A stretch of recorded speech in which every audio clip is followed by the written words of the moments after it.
Hello and welcome back, goats, to the BigBluePurple channel. Recently, I finished my quest for the Morbol in Final Fantasy XIV, a rare mount gained through Blue Mage raiding. In this video, I want to talk about my experience with the fights, what I thought of them, what they were like, and what it'll be like if you decide to take on this grind in 2023. Now, before we start talking about the raids themselves, I want to actually talk about what you need to do to unlock the Morbol, since I imagine a lot of people aren't even aware that this content exists in the game. To get the Morbol, you need to complete a total of 6 raids from A Realm Reborn and Heaven's Ward. The catch is, you need to complete these 6 raids as a full party of blue mages level synced with Echo silenced. It's important to note, you only need to have Echo silenced. You don't need to do these fights at minimum item level. That would make this way harder than it actually is, and I think a lot of people get turned off from doing this because they think they need to do these raids at minimum item level when that is in fact not the case at all. So the question I imagine a lot of people are asking now is, what's the Morbol like given the 6.45 Blue Mage update? Now that we have a bunch more spells that do a lot more damage, is the Morbol significantly easier now, and things like that? My answer is, honestly, I'm not sure how much easier it is now than it used to be, but to be honest with you, I don't think it was ever that difficult in the first place, and a lot of people are overwhelmed or scared of the idea of completing savage fights on Blue Mage, when in fact, Blue Mage is really strong, and you'll be skipping a ton of mechanics, cheesing a ton of mechanics, and just doing a whole lot of Blue Mage bullshit that makes these fights a lot easier than they would normally have been. Now, I'm gonna split this Morbol experience video into 2 acts. The first act, this video, will cover the Binding Coil raids, and the second video, Act 2, will cover the Alexander Savage raids. I've decided to split the video into 2 parts because I have a lot to say about Alexander Savage in specific, and I think it deserves its own video, because if I tried to cram everything into this one, it's probably going to be like an hour long and a pain in the ass to render. Anyways, let's say you're a newer Blue Mage looking to get into raiding and trying to get the Morbol. Where do you start? What do you need to do? What do you need to prepare for? Well, before you even attempt this, I highly encourage you to complete your spell book first, make sure you have all the spells and that you're at level cap. This will make these fights significantly easier than they would be if you were working with a limited catalog of spells, and some of these fights won't even be possible without certain spells. The other thing you're going to absolutely need to do, especially if you're playing DPS Blue Mage, which many of you probably will, you need to know your Moonflute opener and you need to be comfortable executing it consistently. For a lot of these Blue Mage raids, the difficulty is impacted directly by the amount of damage that you're doing, right? The less damage that you're doing, the more mechanics you're going to end up seeing, and the more shit you're going to have to learn. So ultimately, come prepared as best as you can with just being able to pour damage into the boss. The more damage all of you guys are able to do to the boss, the faster you're going to be able to kill it, and the more mechanics you're going to be able to completely ignore. This is especially crucial if you're going to do it in Party Finder like I did. It's a complete dice roll on what the other 7 Blue Mages are going to be doing, so you need to make sure that at the very least, you are confident with doing a lot of damage, and that if nobody else is doing damage, you at least know that someone there knows what the fuck they're doing. My personal recommendation for improving at Blue Mage, if you haven't spent much time with it yet, is to just join Blue Log parties or join Extreme Trial parties for Blue Mage, and just get a feel for doing good damage in the context of actual boss fights. The last thing I recommend is that you get Best in Slot for Blue Mage. It's really easy to do. Most of the Best in Slot is just tome pieces and job gear. There's only 2 pieces from Eden Savage that you need, and they're from E9S and E10S, which get melted in less than 2 minutes nowadays, so just go join a party with some decent item level gear and you'll have no problem absolutely shredding them for that caster Blue Mage gear. If you're someone who's pretty new to Blue Mage and you don't know what the BIS is and you don't know what the Moonflute opener is and all this different stuff, I highly encourage you to go check out the Blue Academy YouTube channel. This is where I learned pretty much everything for Blue Mage, and it also has fight guides for all of the Morbol fights, which even now are still very much up to date and super useful. So if you're looking for more specific guides and well-made guides as opposed to a video like this, go check out that channel because it's going to be super helpful. Anyways though, all this preparation I'm telling you to do is going to seem incredibly pointless when you step into your first Morbol fight, Twintania, or T5. This fight is an absolute joke, and I think literally anybody ever could clear it if they used 2% of their brain power.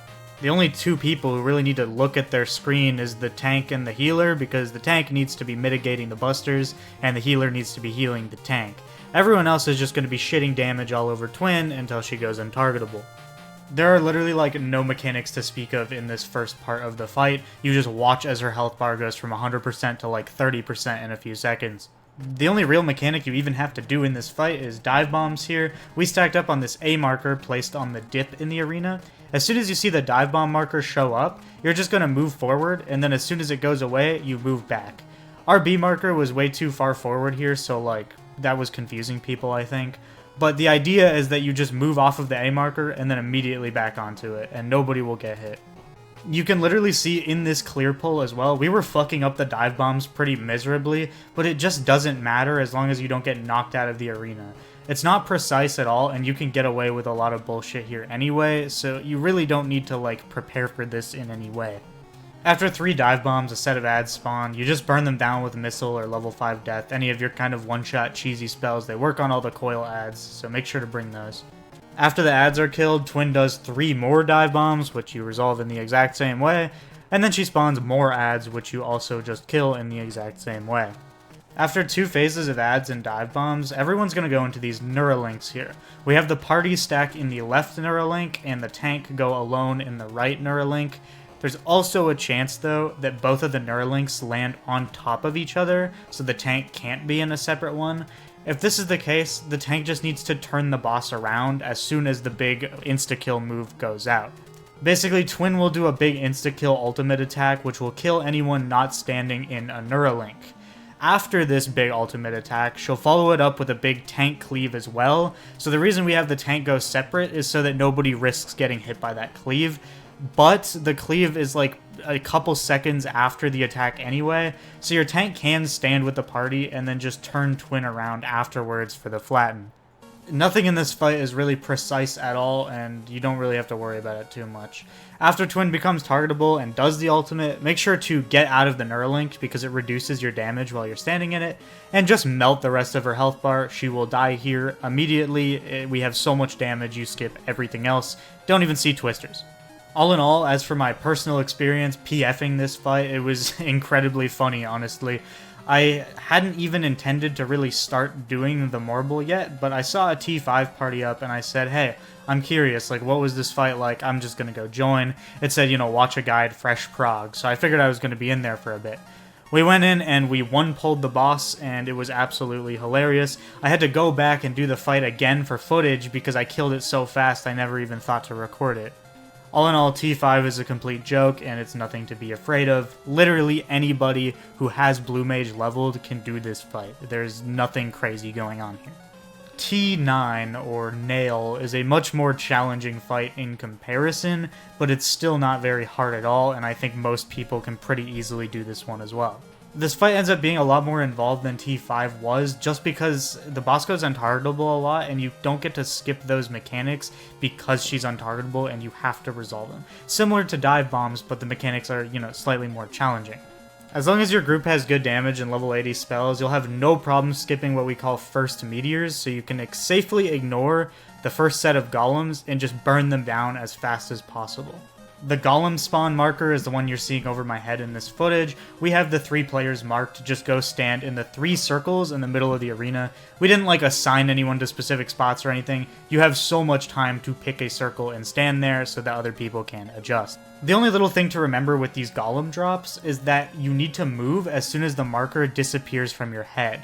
The golems actually do like a proximity AoE when they land, and it will kill you if you're standing like where you were when you dropped the meteor. Because of how much damage we have right now, the first set of golems is kind of just weird because there's no meteors for the golems to eat. Whereas for second meteors, which we'll talk about in a second, you actually do need to feed 2 of the golems 3 meteors each and then burst down 1 as fast as you can. Immediately after the first golems are killed, everyone goes and they stack on the south side of the arena and they get ready for Mario Kart.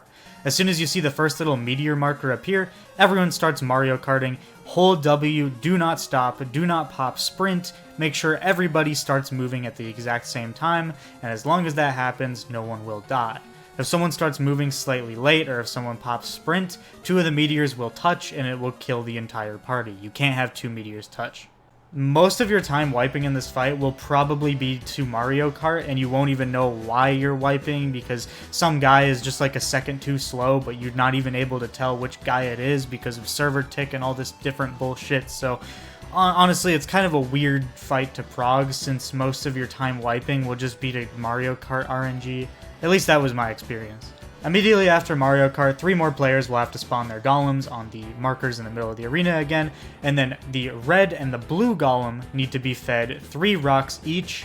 The green golem needs to be killed as fast as possible as soon as he spawns.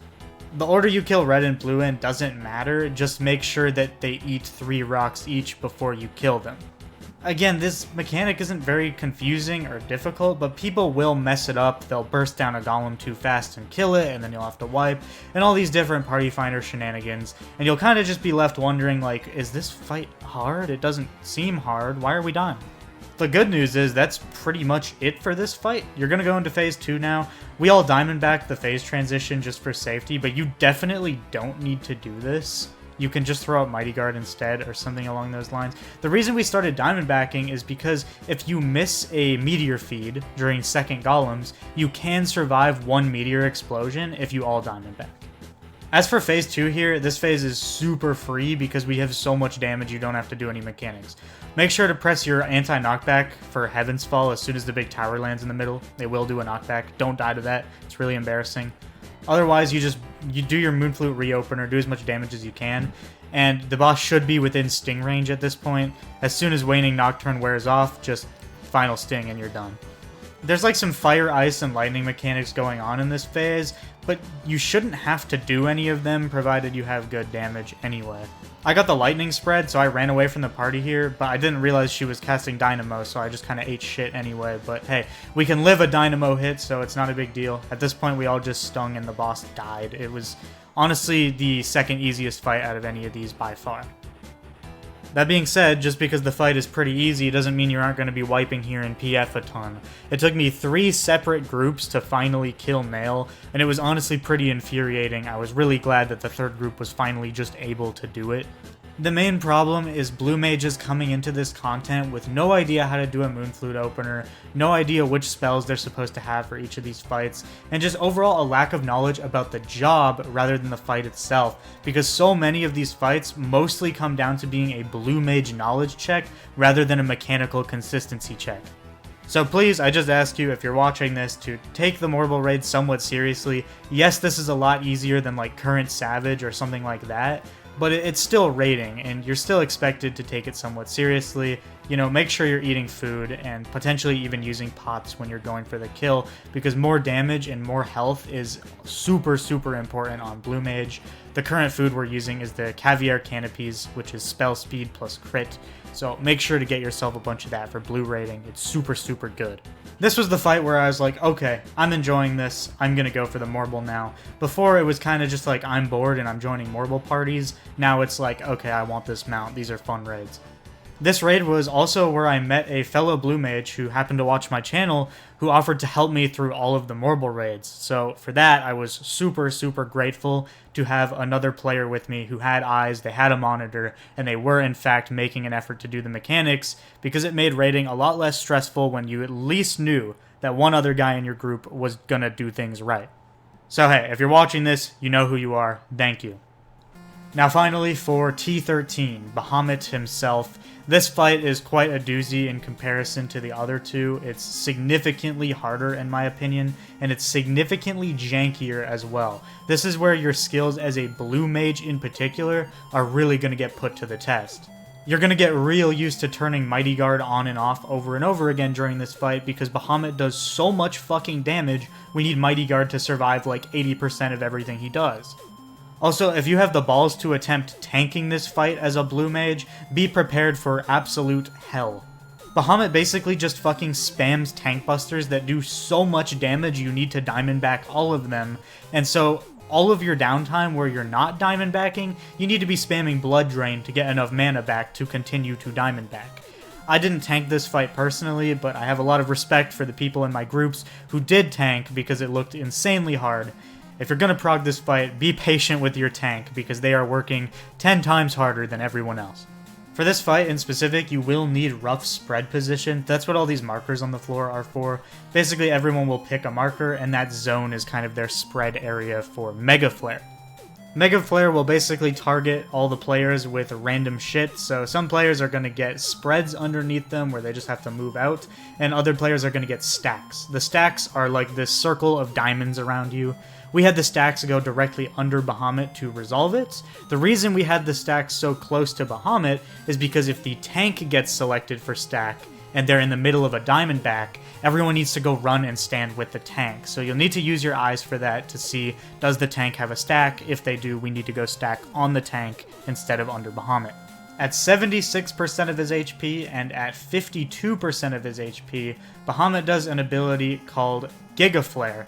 And to survive Giga Flare, everybody needs to have Mighty Guard up or they will die.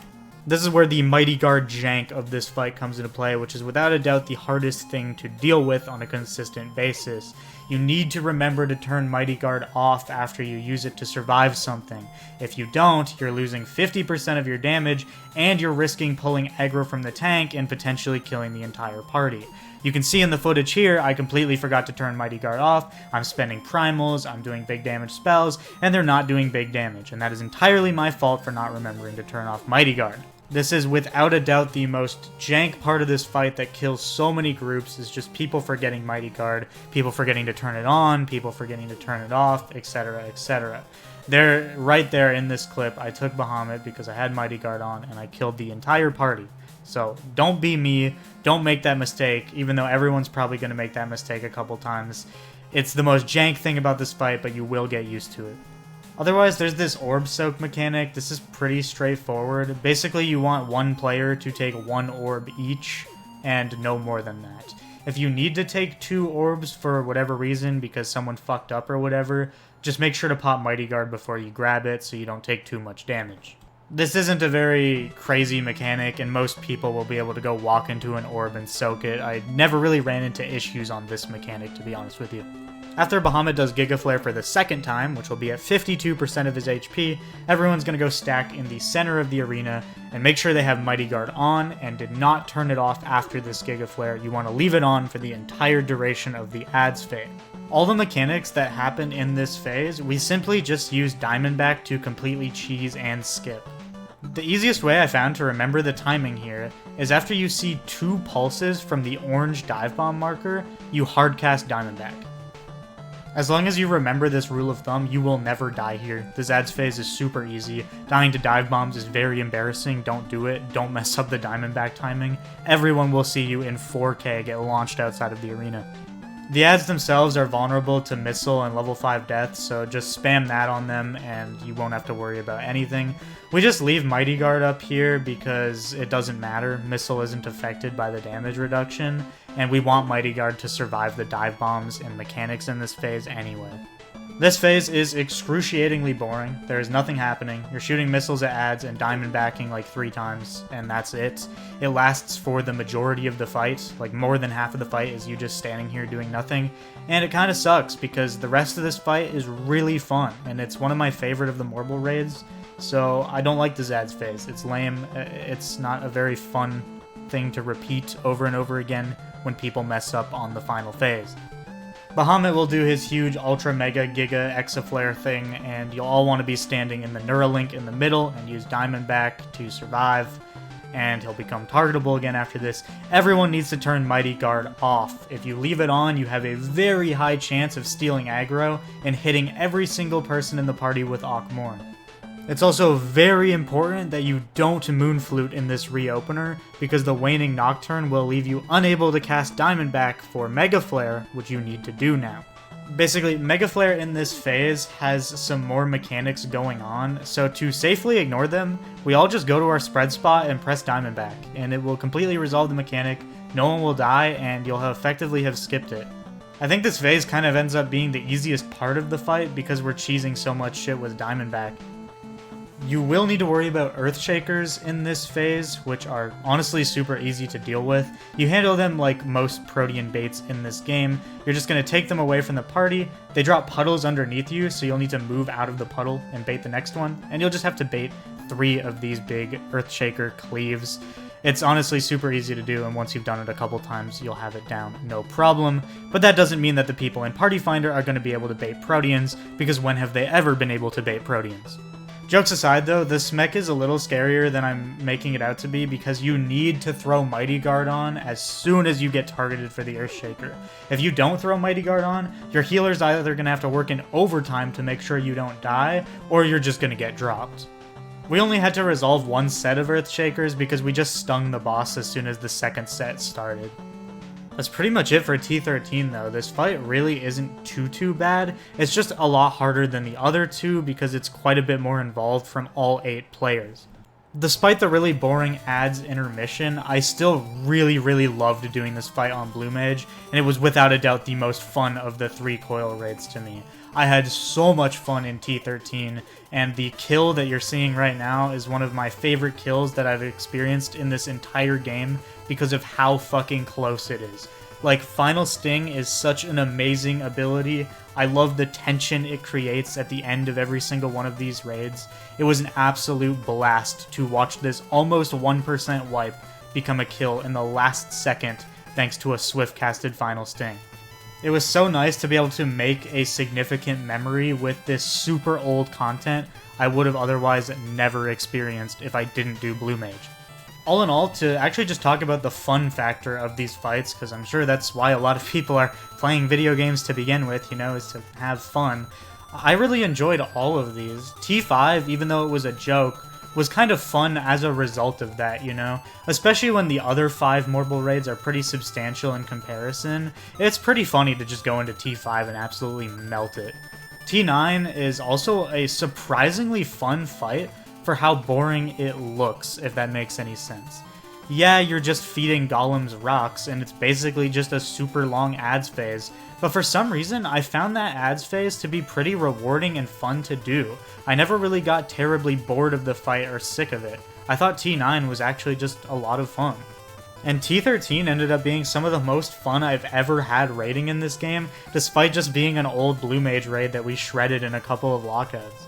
All in all, Blue Mage raiding was an amazing experience, especially coming out of Current Savage, where I had fun with Current Savage, but I also experienced a lot more frustration with Current Savage than I ever did with Blue Mage raiding. And obviously, a lot of that comes down to the fact that these Blue Mage raids are pretty fucking easy, and I think most people can do them. It's not like you're doing the fight synced minimum item level with, you know, fucking only a Realm Reborn jobs, blah blah blah. Blue Mage is broken. You'll have a pretty easy time with these fights. It might just take a couple of proud parties. Learning all the intricacies and the way Blue Mages need to handle mechanics because they don't have the health pool that other jobs have was so interesting. It was so cool having to like diamond back all the time in T13 just to survive shit. Bahamut felt like such a threat while you were fighting him because his outgoing damage is so terrifying. I'm very excited to talk about the Alexander raids in the next video because in terms of difficulty, Alexander Savage was quite the step up from Coils because you still need to do a good chunk of mechanics in each of those fights. You still skip a ton of shit by being an overpowered Blue Mage, but there's a lot of interesting Blue Mage intricacies and specific ways to handle things that only Blue Mage can do, which made those Alexander Savage fights some of the most fun I've ever had on this game. I'm very excited to talk about them. Either way, that has been my experience with the Morbol raids thus far, plus as much information as I could throw on you without making this a full-on guide. You know, hopefully this video has encouraged some people who are maybe interested in getting the Morbol, but intimidated by the fact that it's Savage raiding, to see that, hey, you know, even though it says Savage, it's quite a lot easier than doing like Current Savage or Level Synced Savage or something like that, because Blue Mage is just so damn strong. I also think Blue Mage raiding will 150% make you a better player in this game. And that's because so many things, like in T13 with turning Mighty Guard on and off and making sure to constantly be aware of what's happening when Giga Flare is going to come out so you can Mighty Guard it, it forces you to pay attention to the fight. It forces you to pay attention to yourself as an individual and what you need to be doing in order to not somehow kill the party. I fully believe that if you're someone who doesn't have a whole ton of raiding experience, but you're interested and you're a Blue Mage player, this is such a good place to gain some experience and improve as a player. I also want to say, if you're someone who loves the Mass Carnival like me, you will love these Coil raids as Blue Mage because it feels like you're doing 8-man Mass Carnival stages and it's just an absolute blast. There's also just so much less animosity and frustration and impatience in blue raiding, I found. I think that's because blue mages are just desperate to find people to play with. When my blue mage parties filled, I was just fucking happy that there were people in there. I didn't really care how skilled or unskilled they were, as long as they were making an effort to try to learn the mechanics and get better every given pull. This has been an amazing experience in this game for me, and I highly recommend that if you have the slightest bit of interest in just trying this, go join some parties, go populate this content, go get more people doing this, because more people are going to make some of the greatest memories they've ever had on this game if they just get some blue mages together and they have some fun in these raids. Having covered all the Coil raids though, next week I'm planning to cover all the Alexander raids. I'm hoping to get that video up 1 week from when you're seeing this video, or potentially sooner if I have time, so please look forward to it. Otherwise, I just hope that this video was able to convince at least one person watching this to say, hey, I've been thinking about getting this Morbol, I'm gonna go do it now. This doesn't look as hard as I thought it would be. Also, feel free to comment your blue mage raiding experiences in the comments below. I'd love to hear what experiences you had doing this. I did them all in Party Finder, but I imagine a lot of people did them with statics, so let me know if you had a static for blue raiding and if you had a lot of fun with that and things of that nature. With all said and done though, remember to drop a like on the video, but only if you did, and subscribe to the BigBluePurple channel if you're not already. I make near weekly Final Fantasy XIV content, covering all sorts of things in the game, whatever I'm doing on any given week. I'm always trying to accomplish something new in this game so I can make an interesting video for you guys. Anyways, thanks for watching, and go dip your toes into blue mage raiding. I assure you, it is a lot of fun and you won't regret it.